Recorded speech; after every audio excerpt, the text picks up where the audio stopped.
నమస్కారం. బంగారానికి సంబంధించి వీడియో వద్దా ఇద్దామా అన్నట్టుగా ఉన్నా కానీ లేదు, ఇద్దాం. ఎందుకు? బంగారం ఈరోజు తగ్గింది. వెండి చూస్తే చెప్పేసింది బంగారానికి, చూడు అడ్డదిడ్డంగా పెరగడం తగ్గడం నీ చేతిలోనే ఉంది. నేను మొన్న పెరిగా, తర్వాత పాత్రని పడిపోయాను. ఇప్పుడు నెమ్మది మళ్ళీ పెరుగుతున్నా. మరలా నీ జోలికి వచ్చి నీతో కలిసి పెరగాల తగ్గల ఆలోచించుకుని ఉంటే నాకు ఇబ్బంది. నీకు దండం, నీ దారి నీదే, నా దారి నాదే అని చెప్పేసి వెండి చెప్పాను. సో వెండి 1000 రూపాయలు పెరిగి కేజీ 1,83,000 రూపాయలుగా ఉంది. తర్వాత బంగారం సర్లే భారీగా పెరిగాక నిన్న కొంచెం తగ్గుతా అని 22 క్యారెట్ గోల్డ్ 700 రూపాయలు తగ్గింది. 24 క్యారెట్ గోల్డ్ 780 రూపాయలు తగ్గింది.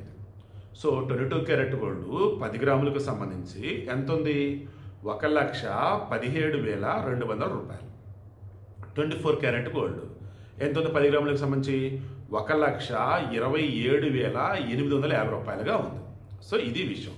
డైలీ చెప్పేదే మరలా చెప్తున్నా, బంగారం బెస్ట్ ఇన్వెస్ట్మెంట్. ఓకే, వెండికి సంబంధించి ఆల్రెడీ కొనుక్కున్న కనుక ఉన్నట్టయితే ఆల్రెడీ వెండి రేట్లు పెరుగుతున్నాయి. ఒక రేటుకి వచ్చింది, అమ్మయ్య చాలా రేటు అమ్మేసుకుందాం అనుకుంటే అమ్మేసుకోండి, ఏం పర్లేదు, మనకి డబ్బులకి ఇబ్బంది లేదు.